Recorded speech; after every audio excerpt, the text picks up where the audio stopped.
परत कधी यायला मिळते.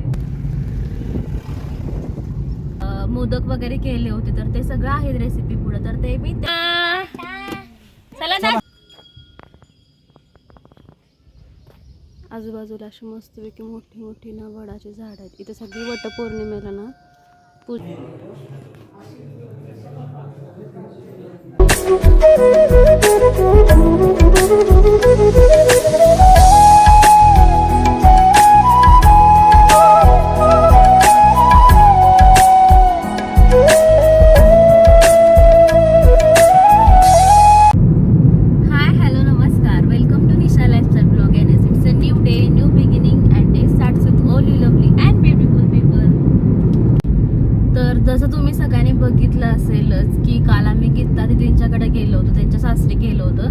तो व्लॉग मी काल अपलोड केला होता, पण दिवसभर आम्ही तिथंच होतो त्यामुळं तो व्लॉग खूपच मोठा होईल. त्यामुळं मी त्यानंतरचे जे काही क्लिप्स असतील ना, ग्लिम्स असतील, तर ते मी आता ॲड करते इथून पुढं.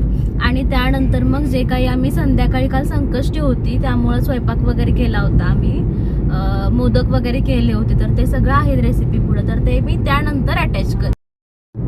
दाजींच्या काकांचा वाढदिवस होता इथं, त्यामुळं त्यांनी केक आणला होता.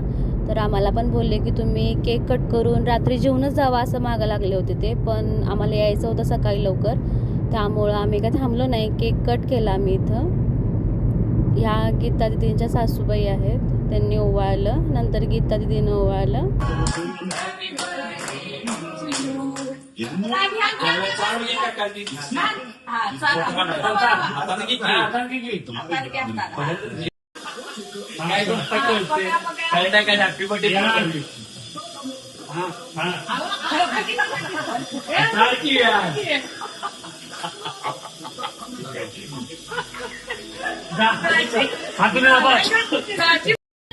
टाटा.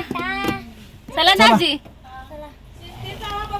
हो हो करतो करतो. हा हा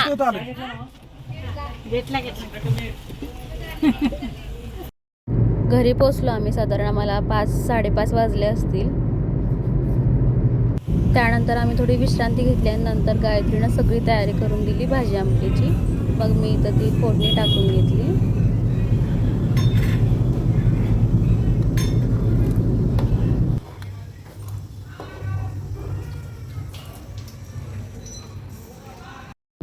आज संकष्टी होती त्यामुळं मोदक करायला घेतले. इथं खोबरं किसून घेतलं, गूळ किसून घेतला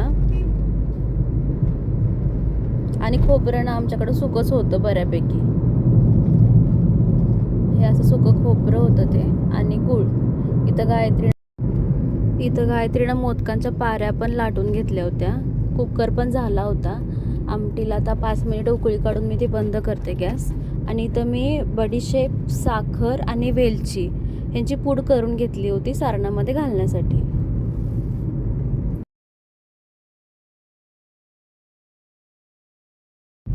सारण करायला घेतलं मी इथं.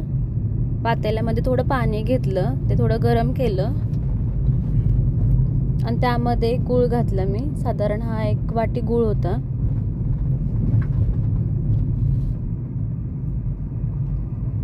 हलवून घेतलं चांगलं आणि पूर्ण असं गूळ वितळल्यावर ना त्यामध्ये खोबरं घातलं आणि थोडा वेळ असंच ठेवून घेतलं. तूप टाकलं त्यामध्ये 1 चमचा आणि चांगलं हलवून घेतलं. हे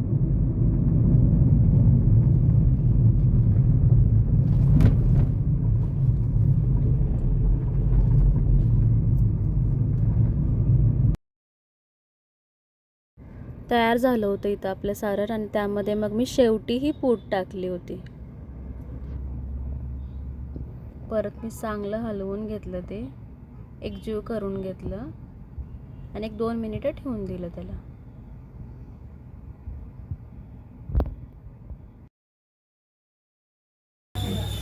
इथं आपलं मोदकांचं सारण तयार झालं होतं. लगेचच एका साईडला मी चपात्या पण शेकायला घेतल्या. गायत्रीनं लाटून दिल्या आणि मी शेकून घेतल्या पटपट चपात्या, कारण सगळ्यांनाच भूक पण लागली होती, त्यामुळे पटपट स्वयंपाक आवरून घेतला. आणि दुसरीकडे मम्मी पण मोदकांचं सारण भरत होत्या.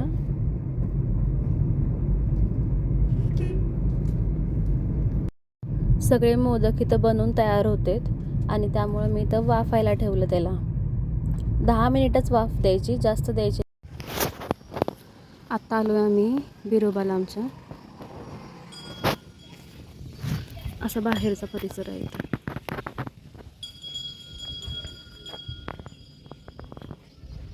आजूबाजूला अशी मस्तपैकी मोठी मोठी ना वडाची झाडं आहेत. इथे सगळी वटपौर्णिमेला ना पूजा करायला येतात बायका.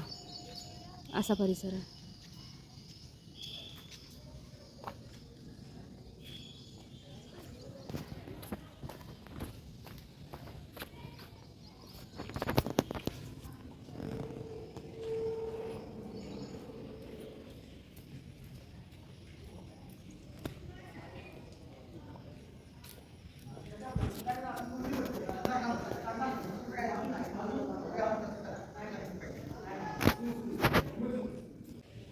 हे आमचं दरवेळेस ठरलेलं असतं की बिरोबाला पाया पडूनच आम्ही सातारला निघतो यायला. कारण हे आमचे ग्रामदैवत तर आहेतच, पण त्याचबरोबर बिरोबाची ख्याती पण खूप मोठी आहे. त्यामुळे आम्ही दरवेळेस येताना त्यांचा आशीर्वाद घेऊनच येतो. आणि हे भागोबाईचं मंदिर आहे. हा असा आजूबाजूचा परिसर आहे. स्वच्छता तर नेहमीच असतेच इथं. प्रदक्षिणा मारून परत एकदा दर्शन घेतलं आणि मग आम्ही निघालो. हा जो रोड आहे तो वाहनांसाठी, म्हणजे 4 व्हीलर पण येतात आणि 2 व्हीलर सुद्धा येतात इथूनच. आणि थोडंसं पुढं गेलं ना की ह्या पायऱ्या आहेत, इथून आपण जाऊ शकतो चढून. चला.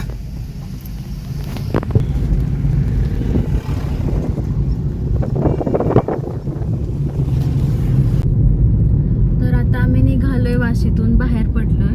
म्हणजे आहे अजून कोल्हापुरातच, पण वाशीतून बाहेर पडलोय.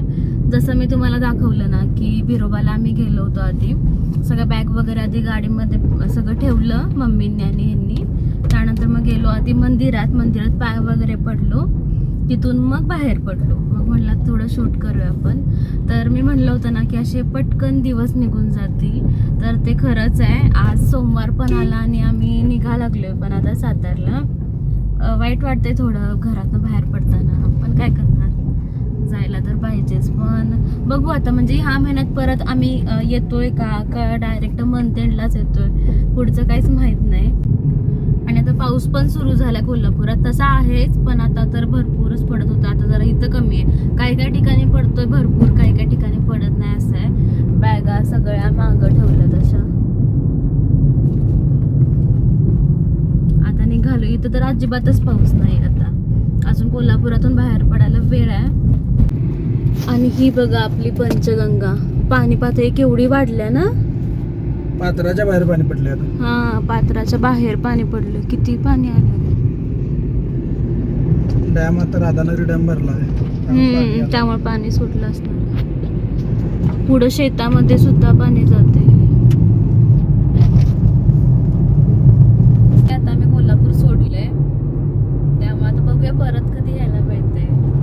इच्छा तरी आहे की परत यायला मिळावं या महिन्यात, पण माहित नाही आता, बघूया. तर पोहोचलोय आता आम्ही साताऱ्यामध्ये. तर असा होता आमचा आजचा दिवस. हा ब्लॉग जर का तुम्हाला आवडला असेल तर प्लीज लाईक करा, शेअर करा, कमेंट करा आणि सबस्क्राईब करायला तर अजिबात विसरू नका. तर भेटूया उद्या पुन्हा एका छानशा नवीन ब्लॉगमध्ये. धन्यवाद.